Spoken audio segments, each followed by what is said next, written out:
અમદાવાદની કે જ્યાં મ્યુનિસિપલ કોર્પોરેશનના તમામ અર્બન હેલ્થ સેન્ટરોમાં હવે હડકવા વિરોધી રસી મૂકી આપવામાં આવશે. કૂતરા કરડવાના દર મહિને 6 થી 7,000 કેસ નોંધાતા મ્યુનિસિપલ કોર્પોરેશને હવે અર્બન હેલ્થ સેન્ટરમાંથી વેક્સિનેશન આપી શકશે. અત્યાર સુધી શહેરમાં આવેલા મ્યુનિસિપલ હોસ્પિટલો, કમ્યુનિટી હેલ્થ સેન્ટર અને કેટલાક અર્બન હેલ્થ સેન્ટર સહિત 25 સ્થળે ઝડકવા વિરોધી રસી મૂકવામાં આવતી હતી.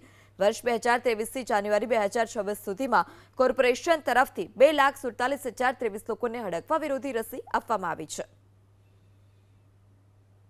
હડકવાની રસી માટે અમદાવાદ મહાનગરપાલિકાના તમામ અર્બન હેલ્થ સેન્ટર ઉપર પ્રથમ ડોઝ જે 24 કલાકની અંદર નાગરિકોને જરૂર હોય છે એ આપવા માટેની સૂચના આપી દીધી છે અને લગભગ આજથી તમામ અર્બન હેલ્થ સેન્ટર ઉપર આની કામગીરી ચાલુ થઈ ગઈ છે.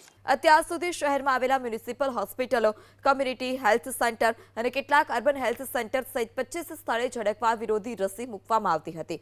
વર્ષ 2023થી જાન્યુઆરી 2026 સુધીમાં કોર્પોરેશન તરફથી 2,47,023 લોકોને હડકવા વિરોધી રસી આપવામાં આવી છે.